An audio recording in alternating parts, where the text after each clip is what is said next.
सातबारा सरसकट पुरा करायला तयार नाही। सातत्यानं शेतकरी रस्त्यावर उतरतोय, मोठ्या प्रमाणात आपण आंदोलनं करतोय।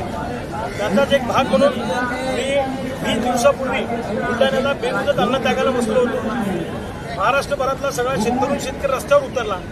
सरकारच्या वतीनं गिरीश महाजन चर्चेसाठी आले आणि त्यांनी सांगितलं 5-6 दिवसात तुमची मुख्यमंत्री साहेबांबरोबर बैठक लावून तुमचं म्हणणं ऐकून घेऊन सकारात्मक मार्ग काढू। आता 19 दिवस उलटून गेले तरी सुद्धा हे सरकार चर्चा करायला तयार नाही। सरकारने आम्हाला फसवलेला आहे, शब्द फिरवलेला आहे। पण आज सकाळी आम्ही सरकारला आठवण करून देण्यासाठी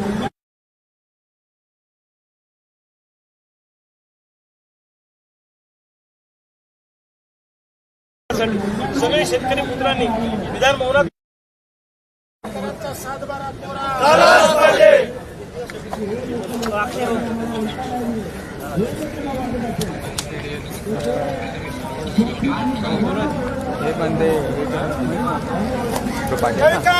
तुम आगे बढ़ो, हम तुम्हारे साथ हैं, तुम आगे बढ़ो, हम तुम्हारे साथ हैं। आवाज येईल ना प्रॉपर?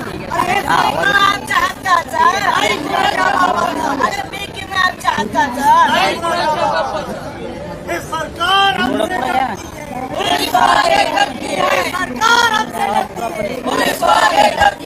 अरे नहीं चलेगी, नहीं चलेगी, अरे नहीं चलेगी, नहीं चलेगी, और आवाज दो हमें दे, आवाज दो हमें दे, आवाज दो हमें दे। महाराष्ट्रातल्या तमाम शेतकरी बांधवांना मी सांगू इच्छितो की आम्हाला सध्या मुंबई पोलिसांनी आझाद मैदान पोलीस स्टेशनला आणलेलं आहे। गेल्या अनेक वर्षांपासून आपण सरसकट कर्जमाफीसाठी आंदोलन करत आहोत। 2.25 वर्षापूर्वी या सरकारमधल्या लोकांनी सांगितलं होतं की आम्हाला निवडून द्या, सातबारा कोरा कोरा कोरा, आणि 2.25 वर्ष झाले तरी सुद्धा हे सरकार सातबारा सरसकट कोरा करायला तयार नाही। सातत्यानं शेतकरी रस्त्यावर उतरतोय, मोठ्या प्रमाणात आपण आंदोलनं करतोय। त्याचाच एक भाग म्हणून मी 20 दिवसापूर्वी बुलढाण्याला बेमुदत अन्नत्यागाला बसलो होतो। महाराष्ट्रभरातला सगळा शेतकरी रस्त्यावर उतरला। सरकारच्या वतीनं गिरीश महाजन चर्चेसाठी आले आणि त्यांनी सांगितलं 5-6 दिवसात तुमची मुख्यमंत्री साहेबांबरोबर बैठक लावून तुमचं म्हणणं ऐकून घेऊन सकारात्मक मार्ग काढू। आता 19 दिवस उलटून गेले तरी सुद्धा हे सरकार चर्चा करायला तयार नाही। सरकारने आम्हाला फसवलेला आहे, शब्द फिरवलेला आहे। पण आज सकाळी आम्ही सरकारला आठवण करून देण्यासाठी सगळे शेतकरी मित्रांनी विधान भवनात घुसण्याचा प्रयत्न केला। आम्ही सोयाबीन कापूस विधान भवनात फेकलं, बोजावाले सातबारे फेकले, आम्ही जे काही पत्रकं मागण्याचे आणले होते ते टाकले, पण पोलिसांच्या खांद्यावर बंदूक ठेवून सरकारने आंदोलन दडपण्याचा प्रयत्न केला। आम्हाला फरफटत ओढत आणून या ठिकाणी आझाद मैदान पोलीस स्टेशनला अटक करून ठेवलेलं आहे। महाराष्ट्रातल्या शेतकऱ्यांना मला सांगायचं आहे की कर्जमुक्ती फक्त काय आमच्या मोजक्या लोकांनाच पाहिजे आहे का? तुम्ही घरी टीव्हीवर पाहू नका, फक्त नुसतं फेसबुकवर पाहू नका, रस्त्यावर उतरा। जोपर्यंत महाराष्ट्रातला शेतकरी रस्त्यावर उतरणार नाही तोपर्यंत ही औलाद ऐकणार नाही, लक्षात ठेवा। ये जो अभी झाकी आहे, अभी असली पिक्चर बाकी आहे। आता बघू कशी आहे सरसकट कर्जमुक्ती करत नाही तर, पण तुमची सगळ्यांची साथ लागणार आहे, लक्षात ठेवा भावांनो। तुमची जोपर्यंत तुम्ही रस्त्यावर येणार नाही, आम्हाला फोन करून लोक विचारतात कर्जमुक्तीचं काय झालं। अहो एकटा रविकांत तुपकर काय मी काय साऊथचा हिरो आहे काय? फाईट मेकर्स गिरा दिया। तुम्ही सगळे रस्त्यावर या। गावगाड्यातला सामान्य शेतकरी रस्त्यावर आला, यांना जाचक निकष आणि अटी काढावे लागतील। सरकारनं जी आता कर्जमाफीची योजना आणली आहे त्यामध्ये 15% शेतकरी सुद्धा बसायला तयार नाही। उदाहरणार्थ यांनी सांगितलं 2019ला ज्यांनी कर्जमाफी घेतली त्यांना फक्त 50,000 रुपये दिले, अशा पद्धतीनं त्यांनी त्या ठिकाणी सांगितलेलं आहे।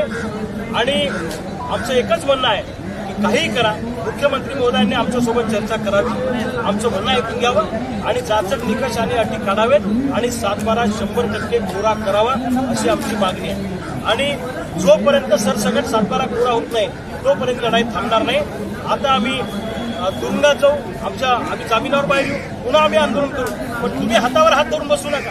महाराष्ट्रातल्या शेतकऱ्यांनी एकजूट दाखवण्याची गरज आता झालेली आहे, लक्षात ठेवा। नाही तर तुकड्या तुकड्यात आपण भांडलो किंवा त्याला राजकीय वळण देण्याचा प्रयत्न केला हा प्रश्न सुटणार नाही। हक्काचा पीक विमा, सरसकट सातबारा कोरा ह्या मागण्या आपल्या आहेत आणि त्या मान्य झाल्या पाहिजे अशी आमची मागणी। मित्रांनो, शेतकरी कर्जमाफीचा अत्यंत ज्वलंत प्रश्न महाराष्ट्रासमोर आहे। जोपर्यंत रविकांत तुपकर यांनी सांगितल्याप्रमाणे जोपर्यंत प्रत्येक शेतकरी रस्त्यावर उतरणार नाही तोपर्यंत या सरकारला जाग येणार नाही. मित्रांनो, आमदार रोहित पवार असतील किंवा रविकांत तुपकर असतील, अगदी ते अजित नवले असतील, हे अगदी जेवढे काही शेतकरी नेते आहेत हे अगदी प्रामाणिकपणे लढत आहेत. आता किमान आपल्यासाठी तरी ते लढत आहेत. त्यामधून आपल्याला शेतकऱ्यांना फुल नाही फुलाची पाकळी काही ना काही फायदा होणार आहे. त्यामुळे शेतकऱ्यांनो, तुमच्यासाठी कोण लढत आहे हे पाहू नका. जो लढत आहे त्याच्या पाठीमागे उभा राहा. आणि बघा, इथं किती शेतकरी, लाखो शेतकऱ्यांनी तिथं जायला हवं होतं, परंतु किती शेतकरी गेले? हे 5, 50, 100 हे शेतकरी पुत्र, प्रत्येक शेतकऱ्याच्या मनामध्ये खदखद आहे.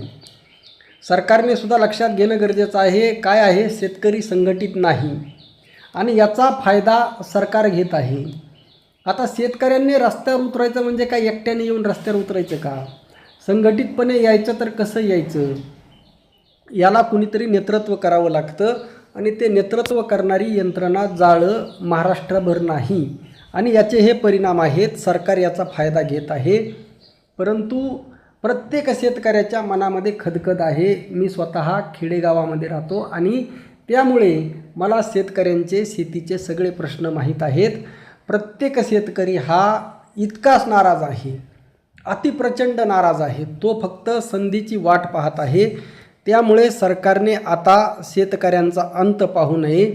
सगळ्यात जुलमी, रानटी, निजामी, मोगली, इंग्रजी अट देवेंद्र फडणवीस यांनी घातलेली आहे. ती म्हणजे 2019ला उद्धव ठाकरे यांनी जी कर्जमाफी दिली होती त्या शेतकऱ्यांना कर्जमाफी भेटणार नाही.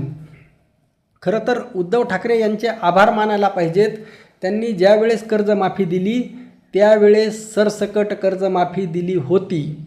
त्यावेळेस त्यांनी कसलीही अट घातली नाही, परंतु अटी घालण्यामध्ये आणि निकष घालण्यामध्ये देवेंद्र फडणवीस अत्यंत माहीर आहे, पटाईत आहे.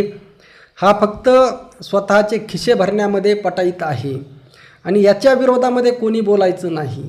लक्षात घ्या, याने करोडो रुपयाचा भ्रष्टाचार करायचा, काय करायचं, परंतु त्याच्या विरोधामध्ये ब्र शब्दसुद्धा काढायचा नाही, बोलायचं नाही, अशी परिस्थिती आहे.